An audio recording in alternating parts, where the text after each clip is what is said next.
Kata Khalid, apa itu? Ini racun yang paling dahsyat, paling kuat di Persia, nggak ada orang kemudian cicipi kecuali mati. Khalid ketawa, nggak ada kematian kecuali dengan izin Allah Subhanahu wa taala. Mana racunnya? Sini.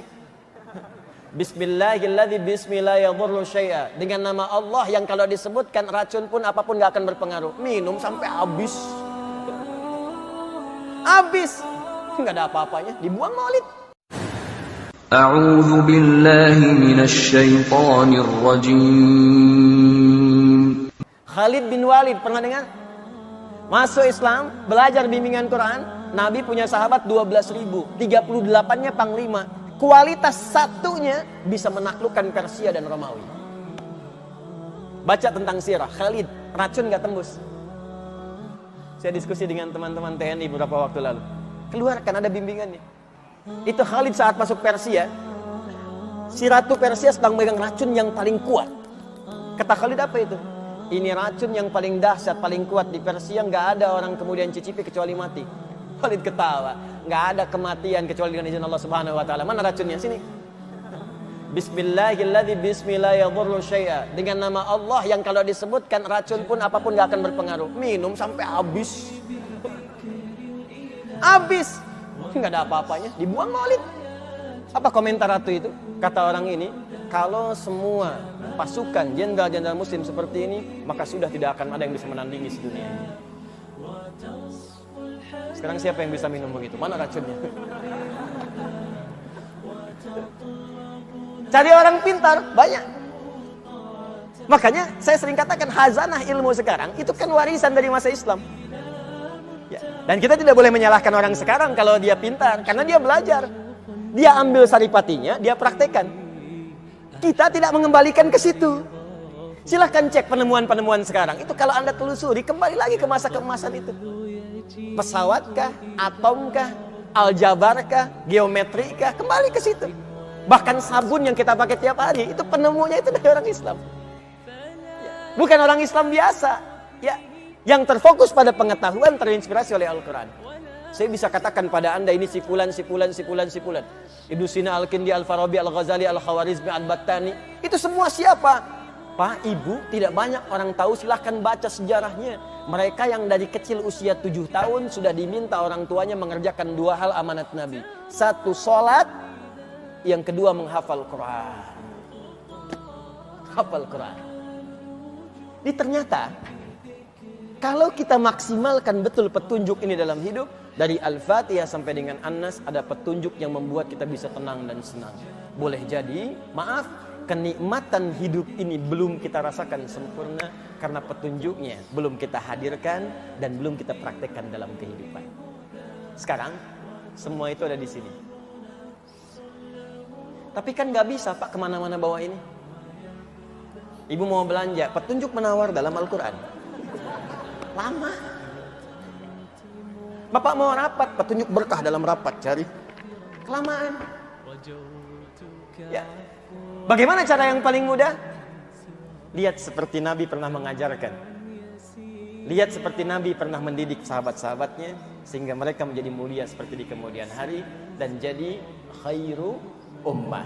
Inilah kesaksian langsung dari sahabat Utsman bin Affan, Ali bin Abi Thalib radhiyallahu taala anhuma ketika menerima informasi dari Nabi. Informasi ini disampaikan ke kita oleh Al-Imam Al-Bukhari ya, lewat kitabnya Sahih Al-Bukhari, Kitabul Jami, nomor hadis 4719. Ya. Al-Imam Al-Bukhari menerima hadis ini dari Hajjaj bin Minhal. Hajjaj bin Minhal menerima dari Syu'bah. Syu'bah menerima dari Alqamah bin Marsad. Alqamah bin Marsad menerima dari Sa'ad bin Ubaidah. Sa'ad bin Ubaidah menerima dari Abu Abdurrahman As-Sulami. Abu Abdurrahman As-Sulami menerima dari Utsman bin Affan dan Ali bin Abi Thalib radhiyallahu taala anhuma dari Nabi sallallahu alaihi wasallam qaal khairukum man ta'allamal Qur'ana wa 'allama. Jika Anda ingin jadi orang baik seperti kalangan orang dulu itu dan ingin tenang dan senang hidupnya, maka sebaik-baiknya Anda ialah orang yang mau belajar Al-Quran dengan serius dan mengamalkan Quran dalam hidupnya itu. Cara paling mudah, maka turunlah keterangan di firman Allah Subhanahu wa taala. Fokus. Alih-alih kita capek. Dan ini tidak salah. Membawa mushaf ke setiap tempat yang suci dan benar. Kenapa tidak kita hafalkan dan tanamkan Quran dalam jiwa kita, sehingga kita bisa bawa kemanapun dan jadi bimbingan dalam kehidupan kita. Maka turunlah kemudian tawaran di Quran surah ke-54 ayat 17, ayat 22, ayat 32 dan ayat ke-40. Kita masuk pada intinya. Quran surah 54 ayat 17, ayat 22, ayat 32, ayat 40. Walaqad yassarnal Qur'ana lidzikri fahal min muddakir. Saya baca terjemahannya dengan cukup singkat. Dan sungguh mesti diyakini dengan segala keagunganku, kata Allah, aku telah jadikan Al-Quran, aku tetapkan mudah, sangat mudah untuk diingat, dihafalkan. Fahal mim muddakir, maka jika aku sudah jamin itu mudah untuk diingat, dihafalkan, adakah di antara anda yang mau mengingat dan menghafalkannya?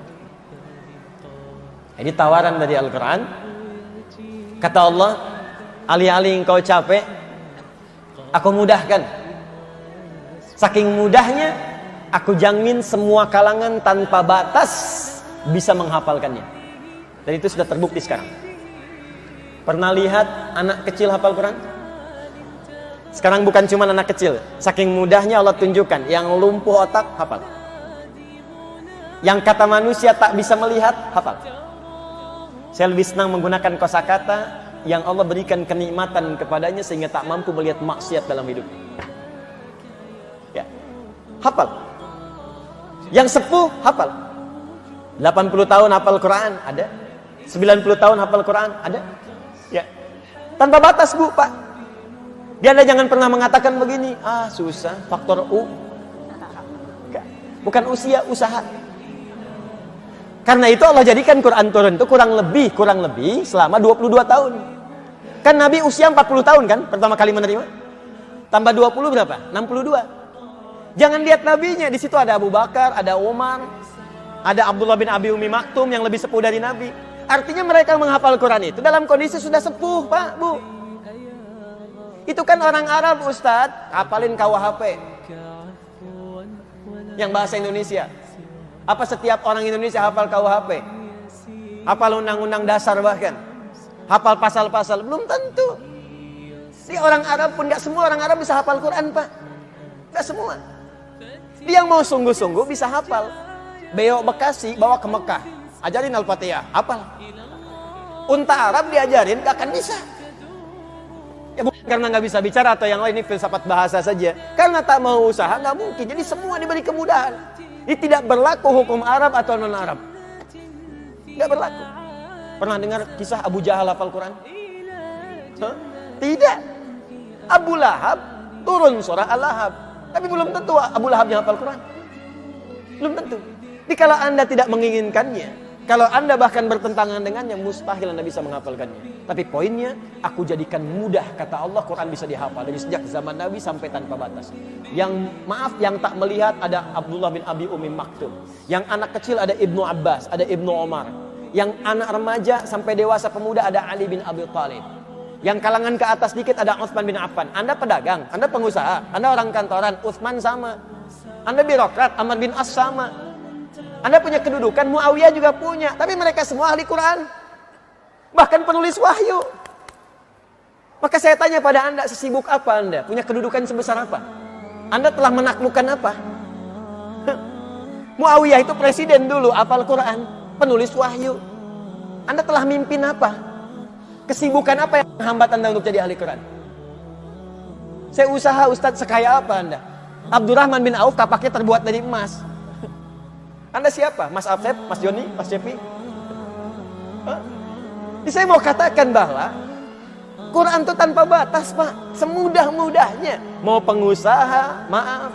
Mau diplomat, birokrat, punya kedudukan. Mau ustadz, mau ibu rumah tangga, silahkan. Aku mudahkan semudah-mudahnya. Yakin? Siap? Nah, kalau sudah siap, kalau sudah komitmen, maka motivasi awalnya kata Allah mesti sesuai dengan tuntunan yang telah Allah tetapkan dalam Al-Quran. Jadi kalau Qurannya ingin jadi hudan, begini caranya. Karena nanti banyak orang menghafal Quran tapi nggak jadi hudan. Karena salah menghafal, Pak, Bu. Demi Allah saya katakan, tolong catat ini ya nasihat saya. Kalau Anda titipkan anak-anak Anda menghafal di tempat-tempat hafalan, termasuk di pesantren, tolong cek cara menghafalnya. Apakah jadi hudan atau tidak? Karena banyak sekarang orang yang hafal Quran, hafal surah-surah tertentu, tapi nggak jadi hudan dalam hidupnya. Penghafal Quran penipu ada, penghafal Quran preman ada, penghafal Quran pemalsu ayat ada, penghafal Quran tukang bolak-balik ayat ada. Masa hafal qul huwallahu semua agama sama? Berarti suratnya nggak menjadi hudan dalam dirinya. Jadi ada banyak orang sekarang menghafal Quran, cuman caranya keliru, nggak jadi hudan. Di penghafal Quran itu Allah tidak melihat berapa juz yang dia hafalkan sampai dia wafat, tapi melihat apakah Quran itu jadi petunjuk dalam hidupnya atau tidak. Ini yang dimaksudkan Quran surah 35 ayat 32. Dari sini kita mulai, kita masuk pada bagian yang ketiga tentang bagaimana merumuskan cara hafalan yang benar.